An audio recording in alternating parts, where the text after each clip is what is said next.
कृष्णा।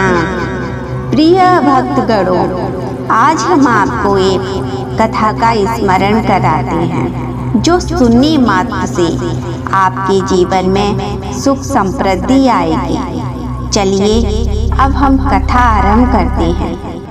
एक जंगल में एक तोता और एक मैना प्रेम पूर्वक आपस में मिलकर रहा करते थे। उनमें बहुत प्रेम था। एक दिन किसी विवाद के कारण तोता और मैना के बीच झगड़ा हो गया। तोता ने कहा, इस संसार में सबसे बड़ा पापी और विश्वासघाती स्त्री होती है। मैना ने जवाब दिया कि इस संसार में सबसे ज्यादा पापी और विश्वासघाती पुरुष होते हैं। जब वे दोनों आपस में लड़ते रहे और अपने विवाद का हल नहीं निकाल पाए तो वे भगवान शिव के पास गए और अपनी बात बताई। शिव जी ने तोते से कहा, तुम कैसे कह सकते हो कि संसार में स्त्री पुरुषों की अपेक्षा ज्यादा पापी और विश्वासघाती होती है। कृष्ण प्रेमियों, अगर आप इस कहानी को सुन रहे हैं तो इसे पूरा सुनिए। कथा को आधा अधूरा छोड़कर जाने की गलती मत कीजिए। इस पवित्र कथा को पूरा सुनने से मनचाहा फल की प्राप्ति होती है। कथा को छोड़कर भगवान शिव का अनादर ना करें। तोता बोला, प्रभु, मैं आपको एक कहानी सुनाना चाहता हूँ जिससे हम सबको यह साबित होगा कि स्त्री पुरुषों की अपेक्षा ज्यादा पापी और विश्वासघाती होती है। फिर भगवान शिव बोले, ठीक है, तुम कहानी सुनाओ। तब तक में माता पार्वती भी वहाँ आ जाती हैं और कहती हैं, मुझे भी यह कहानी सुननी है, मैं भी ये कहानी सुनना चाहती हूँ। तब भगवान शिव कहते हैं, ठीक है, बैठो। फिर तोता भगवान शिव और माता पार्वती के सामने कहानी सुनाने लगता है। एक राज्य में एक पीटर नाम का राजा राज्य करता था। उसके पास 4 बेटे थे जो सभी बहुत ही बहादुर और प्रतापी थे। लेकिन उसका बड़ा बेटा, जिसका नाम कल्याण देव था, वह न केवल प्रतापी बल्कि बहुत ही सुंदर भी था। उसकी पत्नी चंद्रकला भी बहुत ही सुंदर और रूपवान थी। वह अपने आगे किसी दूसरी स्त्री को सुंदर नहीं मानती थी। एक दिन राजा पीटर ने अपने बेटे कल्याण देव को किसी बात पर नाराज होकर के राज्य से निकाल देने का आदेश दिया। राजा का यह आदेश सुनकर के सभी इस बात से चिंतित हो गए कि अब कल्याण देव का क्या होगा, वह कहाँ जाएगा। फिर कल्याण देव अपने महल गया और उदास हो गया। कल्याण देव को उदास देखकर उसकी पत्नी ने पूछा, प्राणनाथ, आप उदास क्यों हैं? आप इतना मुरझाए हुए क्यों हैं? राजकुमार होकर भी आपको किस तरह की चिंता? तब कल्याण देव सोचने लगा, मैंने बहुत बुरा किया है और अपनी सारी बात अपनी पत्नी को बता दी। उसी समय उसकी पत्नी मूर्छित हो जाती है और दासियों ने चंद्रकला पर गुलाब का पानी का छिड़काव किया। तब जाकर वो होश में आई। अब होश में आकर चंद्रकला ने अपने पति राजकुमार कल्याण देव से कहा, आप मुझे दासी पर छोड़कर प्रदेश चले जाएंगे? मैं आपके बिना कैसे जी पाऊंगी? मैं भी आपके साथ चलूंगी। तब राजकुमार कल्याण देव कहता है, तुम मेरे साथ कैसे चल सकती हो? क्योंकि दूसरे राज्य में अनेक प्रकार के संकट होते हैं और तुम नरम नाजुक महलों में रहने वाली, महलों के बिना यह कष्ट कैसे बर्दाश्त कर पाओगी? फिर तो राजकुमार कल्याण देव की बात सुनकर रानी चंद्रकला कहती है, प्रीतम, जो भी दुख दूसरे राज्य में आएंगे वो सब हमारे साथ होते हुए सुख से भी सुख देंगे। महलों के सुख आपके बिना जंगल में दुखों से भी अधिक डरावने लगेंगे, इसलिए मैं भी आपके साथ चलूंगी। तब तोता कहता है, प्रभु, रानी चंद्रकला की आंखों में आंसू देखकर राजा कल्याण देव ने मन में सोचा कि वह मेरे बिना नहीं रह सकती, इसलिए मुझे इसको तड़पते हुए छोड़कर चला जाना सही नहीं होगा। इन सभी बातों को सोचते हुए राजकुमार कल्याण देव अपनी पत्नी चंद्रकला से कहते हैं, तुम उदास नहीं होना, हम तुम्हें साथ लेकर जाएंगे। इस बात पर चंद्रकला खुश हो जाती है और अपने पति के साथ जाने की तैयारी करने लगती है। अगली सुबह वे राज्य से बाहर निकलकर एक जंगल में पहुंचते हैं। चलते चलते वो दोनों थक जाते हैं और फिर उन्होंने एक बरगद के पेड़ के नीचे विश्राम करने का निर्णय लिया। वे बहुत थके हुए थे। ठंडी हवा के झोंकों से उन्हें तुरंत नींद आ गई, परंतु कुछ देर बाद वहीं एक सांप ने रानी को काट लिया। फिर तोता कहता है, हे प्रभु, सांप के डसने से रानी तड़पने लगी और कल्याण देव की आँख खुल गई। तो रानी को तड़पता हुआ देखकर और वहाँ से सांप को जाता हुआ देखकर कल्याण देव बेचैन हो जाता है। कुछ देर बाद रानी की मृत्यु हो जाती है।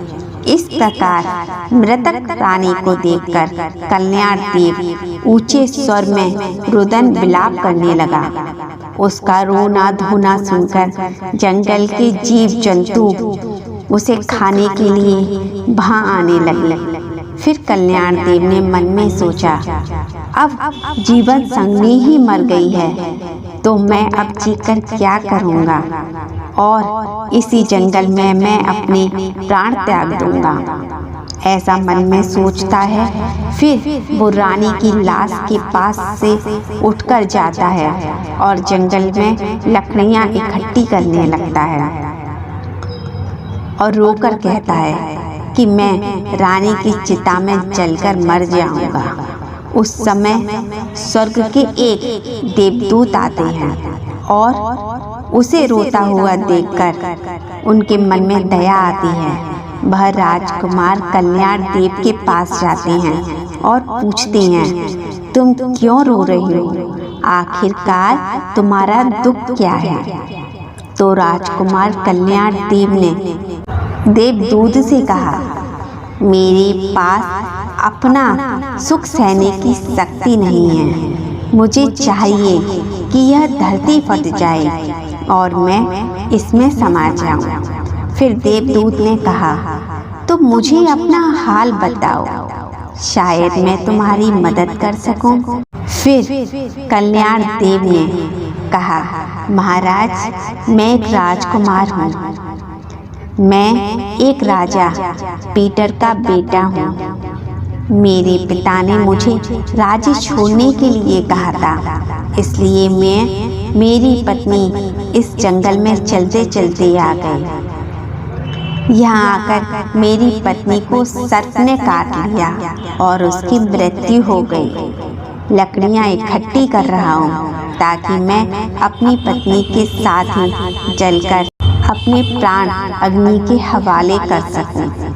तब तोता कहता है, हे प्रभु, आगे सुनिए। कल्याण देव की बातों को सुनकर देवदूत कहते हैं, राजकुमार, तू बड़ा मूर्ख है। यह संसार है, यहाँ इंसानों का आना जाना लगा रहता है। इस शरीर को एक दिन सबको त्याग देना पड़ता है। तू भी ये जानता है। इस संसार में कोई भी किसी के साथ नहीं आता और ना ही किसी के साथ जाता है। फिर भी तुम मूर्खों की तरह यह बात कर रहे हो। अगर तुम जीवित रहोगे तो बहुत सारी रानियां तुझे मिलेंगी, इसलिए मेरे कहने पर अपने विचार को छोड़ दो। इस मानव शरीर को प्राप्त करने के लिए देवता भी बेहद इच्छुक होते हैं और फिर इस शरीर को क्यों नष्ट करना चाहते हो? इस प्रकार देवदूत के शब्दों को सुनकर कल्याण देव कहता है, महाराज, आपने जो कुछ कहा वह सत्य है, किंतु ऐसी पवित्र पत्नी मुझे किसी जन्म में भी नहीं मिलेगी, इसलिए मैं इसके साथ ही मरूंगा। तब देवदूत कल्याण देव के विचारों को सुनकर देवदूत ने जान लिया कि यह अपनी पत्नी के बिना नहीं रह सकता। तब देवदूत ने कल्याण देव से कहा, राजकुमार, तेरी पत्नी के जीवित करने के लिए केवल एक ही उपाय है। अब तुम मेरी बात को ध्यान से सुन। यदि तुम इस उपाय को कर सकते हो तो तेरी रानी जीवित हो सकती है। फिर कल्याण देव ने कहा, महाराज, आप जो कुछ भी कहेंगे वह सब करने के लिए मैं तैयार हूँ, केवल मेरी पत्नी को जीवित कर देना। तब देवदूत ने कहा, तुम्हारी रानी की आयु केवल 20 वर्ष थी, जिसने इसे बिता दिया। इसके बदले में तेरी उम्र 70 वर्ष थी, जिसमें से 30 वर्ष बीत चुके हैं। तेरी जीवन काल में 40 वर्ष अभी बाकी हैं, यानी तुझे 40 साल और जीने का अवसर है। यदि तू अपनी पत्नी को आधा अपना जीवन का समर्पण कर देता है तो तुम दोनों की आयु समान हो जाएगी। इस तरह देवदूत की बात सुनकर कल्याण देव ने कहा, मुझे मंजूर है। फिर देवदूत ने कल्याण देव के हाथ में पानी दिया और 20 वर्षों तक रानी के पैरों पर पानी डालने का संकल्प लेने को कहा। अब जैसे ही कल्याण देव ने संकल्प किया कि वह जल रानी के पैरों पर डालेगा, तब तक देवदूत ने कहा, पानी को पैरों पर डालने से पहले मेरी एक बात को ध्यान से समझ लो। इसमें भी गुप्त रहस्य है। अभी तो तुझे रानी की आवश्यकता है। तुम पानी डालकर इसको बचा सकते हो, लेकिन भविष्य में अगर रानी की आवश्यकता नहीं पड़ती है तो तुम अपने संकल्प को वापस ले सकते हो। और जब तुम संकल्प वापस लेते हो तो तुम्हारी रानी की तुरंत मौत हो जाएगी। परंतु एक बात हमेशा याद रखना, इस संकल्प को कभी वापस लेने की बात रानी को बताना मत, वरना तुम अपने संकल्प को वापस नहीं ले सकोगे। हमेशा याद रखना, जीवन में कुछ बातें हमेशा छिपा कर रखनी चाहिए, क्योंकि कभी भी ये बातें काम आ जाती हैं। फिर तो ऐसा कहकर देवदूत अंतर ध्यान में चले गए और तब कल्याण देव ने रानी के पैरों पर पानी डाला और जीवित हो जाती है रानी। कल्याण देव रानी से कहता है, आप सो गई थी, मैंने आपको नहीं जगाया। फिर कल्याण देव कहने लगा, तुम बहुत थकी हुई हो, इसलिए मैंने तुम्हें नहीं जगाया। इस प्रकार राजकुमार ने अपनी रानी से सारी बातें छिपा दी कि तुम्हें सांप ने काट लिया था और तुम मर गई थी। मैंने तुम्हें जीवित कैसे किया है, यह सब राजकुमार ने अपनी पत्नी से छिपा लिया। फिर तोता बोला, प्रभु। फिर वे दोनों आगे बढ़ गए। कई दिनों बाद उन्हें एक बहुत ही सुंदर स्थान देखा। वहाँ पर एक फकीर की कुटिया थी। जब वे वहाँ पहुँचे तो उन्होंने देखा कि एक सुंदर युवक फकीर के रूप में बैठा था। वे दोनों बहुत ही थके हुए थे, इसलिए वे फकीर के पास बैठ गए। उस समय राजकुमार ने रानी से कहा, रानी, हमें प्यास लगी है, हमको जाकर पानी पी आते हैं। अगर तुम भी प्यासी हो तो तुम्हारे लिए भी पानी ले आते हैं।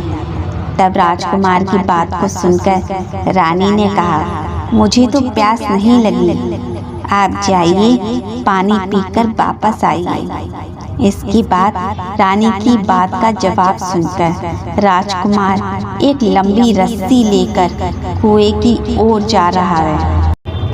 जब कल्याणदेव पानी पीने कुएं की तरफ जा रहा था तो राजकुमारी उस फकीर को देख रही थी। चंद्रकला फकीर की सुंदरता को देखकर उस पर मोहित हो गई, अर्थात वह उसको दिल दे बैठी थी। अब फकीर से फकीर साहब, आप यहाँ बहुत खुशी से रहते हैं। फकीर ने कहा, तुम भी मेरे साथ रह सकती हो, लेकिन तुम्हारे पति भी साथ में हैं, इसलिए मैं तुमको अपने साथ नहीं रख सकता। इसके बाद राजकुमारी फकीर के सामने अपनी प्रेम लीला प्रकट की। तो फकीर ने कहा, एक उपाय बताता हूँ। तुम अपने पति को जिस कुएं में पानी पीने गया है, तुम उसे कुएं में ढकेल देना, फिर जो होगा हम देख लेंगे। फिर तो फकीर की बात सुनकर राजकुमारी ने कहा, ठीक है, मैं ऐसा ही करूँगी। अब इतनी देर में राजकुमार पानी पीकर रानी के पास आ गया तो रानी कहने लगी, मुझे भी प्यास लग रही है, कुएं पर वापस चलकर मुझे भी पानी पिलाओ। राजकुमार बोला, मैंने तुमसे पहले ही पूछा था और तुमने मना कर दिया था। खैर, अगर तुमको प्यास लगी है तो अभी पानी लेकर आता हूँ। तब कल्याणदेव पानी लेने चला तो रानी भी उसके साथ चल गई और कहने लगी कि मैं भी तुम्हारे साथ चलती हूँ। बेचारा राजकुमार तो उसके प्रेम में पागल था, उसको मालूम ही नहीं था कि ये मेरा प्राण लेने के लिए मेरे साथ आ रही है। वास्तव में विद्वान लोग सच कहते हैं कि स्त्रियों के चरित्र को देवता भी नहीं जान सकती। मानव क्या चीज होती है, उसके जाल में अच्छे विद्वान भी फंस जाते हैं। अब राजकुमार कल्याणदेव जाकर पानी भरने के लिए जैसे ही डोल भरता है तो रानी अपने पति यानी राजकुमार कल्याणदेव को धक्का देकर कुएं में गिरा देती है और खुद फकीर के पास चली जाती है। अब फकीर रानी को अपने साथ ले जाकर एक राज्य में वापस जाता है। वह दोनों खुशी से रहने लगते हैं। फकीर ने फिर रानी को ऐसा नाचना और गाना सिखाया कि वह नृत्यंगना के रूप में मशहूर हो गई। धीरे धीरे वह राजकुमारी पूरे नगर में प्रसिद्ध हो गई। इस तरह रानी के नृत्य और गीत के कारण वह फकीर के पास लाखों रुपए बन गई। रानी भी उस फकीर के साथ मस्ती में रहने लगी थी। जिस समय रानी ने अपने पति कुएं में धक्का दिया था, तब संयोग से एक जंजीर भी कुएं में लटकी थी। उसे राजकुमार ने पकड़ लिया था। उसको पकड़ा हुआ कुएं में लटका रहा। ईश्वर को याद करते हुए वह सोचने लगा कि यही मेरे प्यार की सजा है। कुछ समय बाद बंजारों का एक काफिला वहां आया। काफिले कुएं में पानी भरने लगा। तब राजकुमार ने आवाज लगाई। बंजारे यह सुनकर चौंक गए और पूछा, तुम कौन हो? राजकुमार ने कहा, भाई मैं कल्याण देव हूँ, मुझे यहाँ से निकालो, मेरी जान बचा लो। मैं सारी जिंदगी आपके उपकार को नहीं भूलूंगा। और ऐसा कहकर के राजकुमार बंजारों से प्रार्थना करने लगा। फिर राजकुमार के दुख को देख करके उन बंजारों में उस पर दया आ गई और उन्होंने कल्याण देव को कुएं से बाहर निकाल दिया। और फिर पूछा, यह भाई तुम कौन हो? तुम इस तरह कैसे गिरे? तुम मुझे अपना हाल बताओ। तब कल्याण देव ने कहा, भाई मैं अपना हाल आपको कैसे कहूँ? जो मुश्किलें मेरे साथ हुई हैं, भगवान ना करे किसी के साथ भी ऐसा हो। फिर कल्याण देव ने कहा, यदि तुम मुझसे जानना ही चाहते हो तो मैं आपको अपनी कहानी सुनाता हूँ। मैं एक राजकुमार हूँ। मेरे पिता ने मुझे राज्य से निकाल दिया था, इसलिए मैं अपनी प्रिय पत्नी के साथ एक जंगल में पहुँच गया। मेरी पत्नी और मैं एक दूसरे से बहुत प्यार करते थे। जंगल में एक सांप ने पत्नी को काट लिया, जिससे उसकी मृत्यु हो गई थी। अब अपनी पत्नी के साथ मरने जा रहा था। तब एक देवदूत ने मुझ पर दया आ गई। मेरी आयु 20 वर्ष मेरी पत्नी को देने का वादा किया, उसे पुनः जीवित कर दिया। फिर हम जंगल में आगे बढ़े। कुछ दिनों बाद हम एक स्थान पर पहुँचे जहाँ एक फकीर मिला। मुझे प्यास लगी। मैं पानी पीकर जब वापस आया तो मेरी पत्नी ने मुझसे कहा कि मुझको भी प्यास लगी है, मुझे भी पानी पिलाओ। मेरे साथ आई। मैं कुएं से पानी निकाल रहा था तो उसने मुझे पीछे से धक्का दिया। मैं कुएं में लटकी हुई जंजीर मेरे हाथ में, जिससे मैं कुएं में गिरने से बच गया। और फिर जब आप आए तो मैंने आपको आवाज दी, जिसके बाद आपने मुझे कुएं से निकाल कर। अब तोता बोला, प्रभु इस प्रकार राजकुमार कल्याण देव ने दुखी मन से सारा हाल उन बंजारों से कह दिया। और फिर अपनी व्यथा सुनाकर कल्याण देव चुप हो गया। उधर बंजारों ने उसकी बात को सुना और रानी की करतूत सुनकर कहा कि स्त्रियों का चरित्र भगवान भी नहीं समझ सकते, तो मनुष्य कैसे समझ सकेंगे। ऐसा कहकर बंजारों ने कल्याण देव को सिर पर हाथ फेरा और कहा, तुम चिंता मत करो, भगवान बड़े दयालु हैं, वह तुम्हारी सहायता अवश्य करेंगे। फिर उन्होंने कहा, तुम चाहो तो हमारे साथ कुछ दिन रुक सकती हो। राजकुमार ने उन बंजारों के साथ रहने की सहमति दिखाई। फिर उनकी सहायता से कुछ दिनों बाद उसी राज्य में पहुंचा जहां उसकी पत्नी उस फकीर के साथ रह रही थी। उस राज्य को देखकर वह बंजारी ने कहा, भाई मेरी इच्छा है कि मैं कुछ दिन इस राज्य में रहूं। तब बंजारों ने कहा, आप जैसा चाहें, मुझे कोई आपत्ति नहीं। फिर राजकुमार बंजारों से विदा होकर राज्य में आया, काम की तलाश में घूमने लगा। कुछ दिनों बाद राजकुमार की मेहनत और परिश्रम को देखकर उसे एक बड़े व्यापारी ने अपने पास नौकरी पर रख लिया। इस तरह राजकुमार ने उस व्यापारी के पास रहना शुरू किया और बड़ी मेहनत और प्यार से अपने कर्तव्यों का निर्वाह करना शुरू किया। यह देखकर व्यापारी ने कल्याण देव को बड़ा सम्मान दिया और उसे अपने यहाँ मुनि बना लिया। और इस तरीके से राजकुमार दिन बड़े सुखी से गुजरने लगे। अब एक दिन नगर के राजा के यहाँ चंद्रकला के नृत्य का आयोजन हुआ। राजा ने उस शहर में सभी बड़े व्यापारियों को और सेठों को अपने यहाँ नृत्य देखने के लिए आमंत्रित किया। जब राजकुमार कल्याण देव को इस बात का पता लगा तो वो भी वहाँ राजा के यहाँ नृत्य देखने आया, जहाँ चंद्रकला का नृत्य होना था।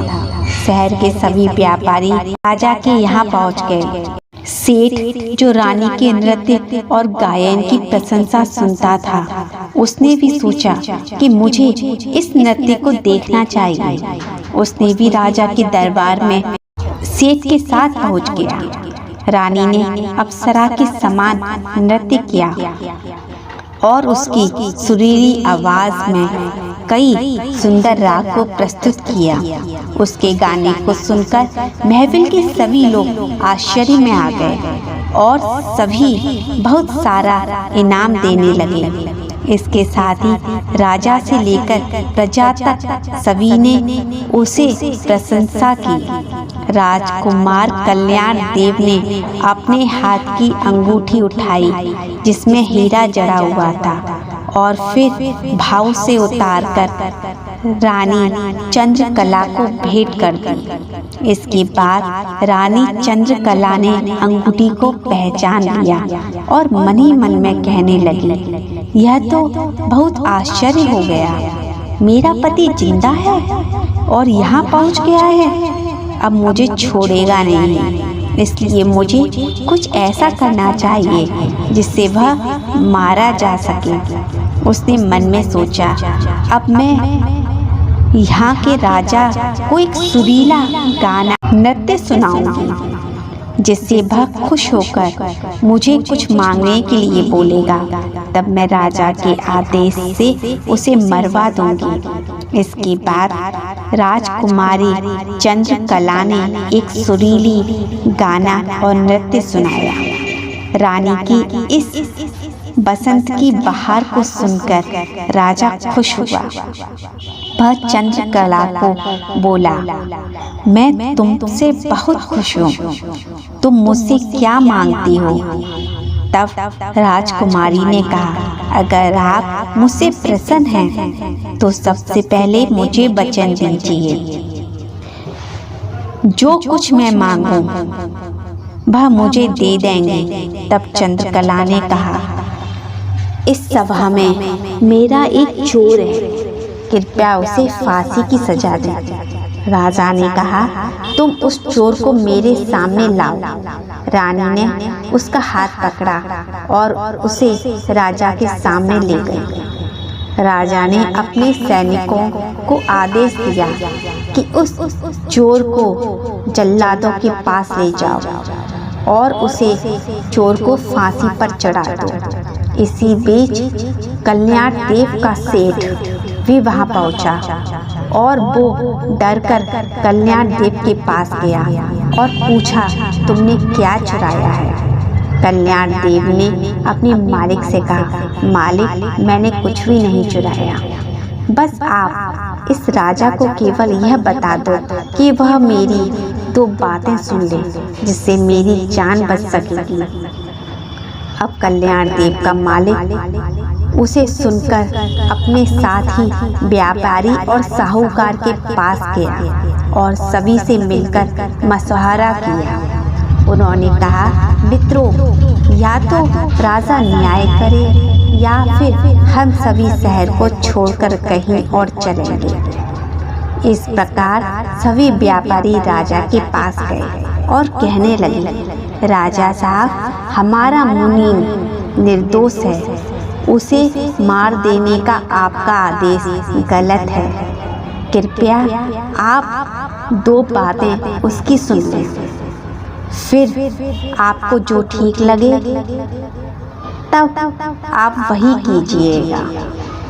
उसका अपराध क्या है तो उसे फांसी दे देना, लेकिन उसके मरने से पहले राजा जी केवल उसकी दो बातें जरूर सुन लें, फिर राजा ने व्यापारियों की बातों को सुनकर कहा, ठीक है।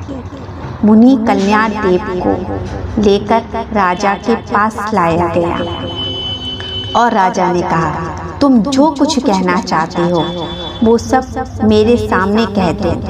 तब राजकुमार कल्याण देव ने कहा, महाराज, मेरा कोई दोष नहीं है जिसके कारण आपने मेरी हत्या का आदेश दिया है। फिर भी उसकी बातों को सुनकर राजा ने कहा, तुम उस नारी के चोर हो। तो कल्याण देव ने कहा, नहीं महाराज, मैं उस कुचला स्त्री का पति हूँ जिसने कुएं में मुझे धकेलकर एक फकीर के साथ चली आई है। राजकुमारी चंद्रकला ने समझ लिया कि अब बात बिगड़ने लगी है। तब राजा से कहती है, महाराज, ये झूठ बोला है, यह कौन है? मैं इसे नहीं जानती। फिर राजकुमार कल्याण देव ने कहा, महाराज, ठीक है, अगर यह मेरी पत्नी नहीं है तो सब कुछ जो मैंने रास्ते में छोड़ा था वह मेरी अमानत के रूप में मुझे वापस कर दे। तो राजकुमारी चंद्रकला ने इसे स्वीकार कर लिया। कल्याण देव ने कहा, अच्छा, अगर तुम अपने हाथों में पानी लो, हमारा न्याय इसी सभा में होगा।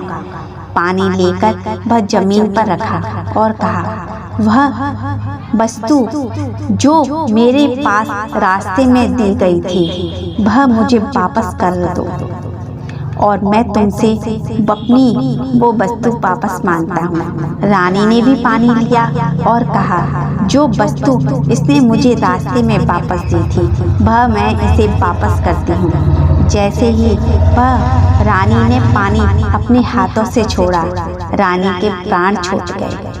यह दृश्य देखकर वहाँ के लोग हैरान हो गए। तो राजा यह देखकर चिंतित होकर कल्याण देव से कहा, यह क्या हो गया? बताओ मुझे सच्चाई।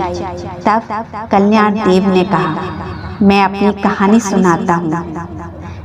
अपने जीवन की सब घटनाओं को खुलकर बताते हुए उसके देश निकल जाने से लेकर के अब तक की सभी घटनाएं कल्याण देव ने राजा को सुनाई। राजा सब कुछ सुनकर कल्याण देव को गले लगा लिया और कहा, मैं अपनी बेटी की शादी कल्याण देव तुम्हारे साथ करना चाहता हूँ। तब कल्याण देव ने कहा, प्रभु, मैंने इस कहानी को सुनाया है, इसलिए मैं इस स्त्रियों से घृणा करता हूँ और मैं यह कह सकता हूँ कि संसार में स्त्रियां पुरुष से अधिक पापी और विश्वासघाती होती हैं। अब तोता भगवान शिव और माता पार्वती को यह कहानी बताते हुए कहता है कि स्त्री पुरुषों से अधिक पापी और विश्वासघाती होती हैं। इस कहानी से भगवान यही सिद्ध होता है। तब माता पार्वती ने कहा, प्रभु, मुझे लगता है कि तोता सच कह रहा है। स्त्री सभी में से केवल दो ही अपने नैतिक मूल्य और ईमानदार हो सकती हैं, परंतु पुरुष में से ऐसे कुछ हैं जो पापी और विश्वासघाती हो सकते हैं। फिर भगवान शिव ने पूछा कि ठीक है, तुम कैसे सिद्ध कर सकती हो? माता पार्वती ने कहा, भगवान, मैं आपको एक कहानी सुनाती हूँ। प्रभु, एक गांव में एक परिवार रहता था जो बहुत ही धनवान था। उस धनवान सेठ का एक बेटा था। एक अद्भुत प्रकार का व्यक्ति था। सेठ का बेटा इतना जुआरी था कि वह उसके बारे में सोचते सोचते परेशान रहता था। एक दिन उसका बेटा जुआ खेल रहा था। उसी दिन उसके पिता का निधन हो गया। फिर भी वह जुआ खेलना बंद न किया, लेकिन पिता की मृत्यु के बाद वह खुलकर जुआ खेलने लगा और सब कुछ हार गया। फिर वह अपने गांव से दूर चला गया और एक सेठ के घर पहुंचा। और सेठ से बोला, मुझे बहुत तेज प्यास लगी है, मुझे एक गिलास पानी पिलेगा? तो सेठ ने उस युवा से पूछा कि तुम कौन हो और क्या करते हो और तुम कहाँ से आए हो?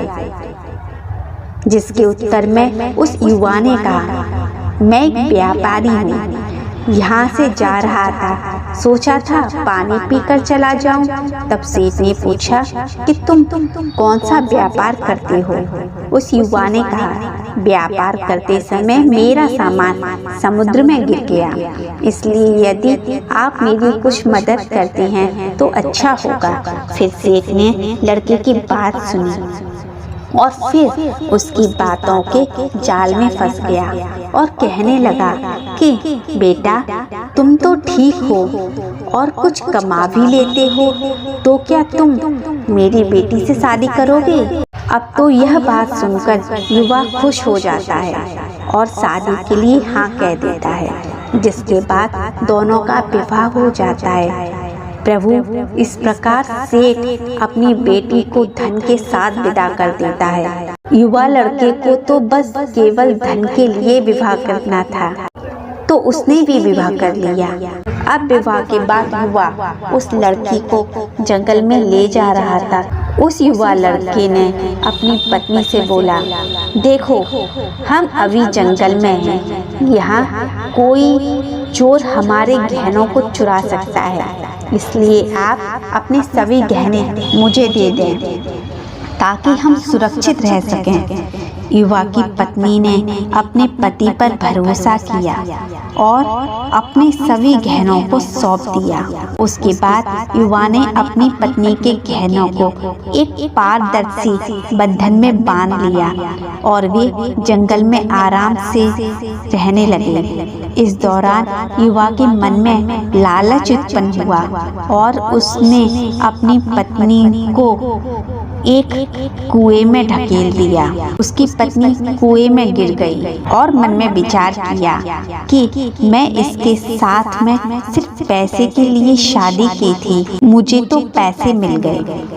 उसने सोचा कि वह पानी में डूबकर मर जाएगी। यह सोचकर वह युवा वहां से चला गया, लेकिन उसकी पत्नी मरी नहीं। वह कुएं से बाहर निकलने के लिए आवाज दे रही थी। कुएं के पास से एक आदमी गुजरा और जब उसने उस महिला की आवाज सुनी तो वह उसे कुएं से निकालकर बाहर ले आया। महिला ने अपनी सारी जानकारी उस व्यक्ति को दी और उस व्यक्ति ने महिला को अपने पिता के घर पहुंचाने के लिए कहा।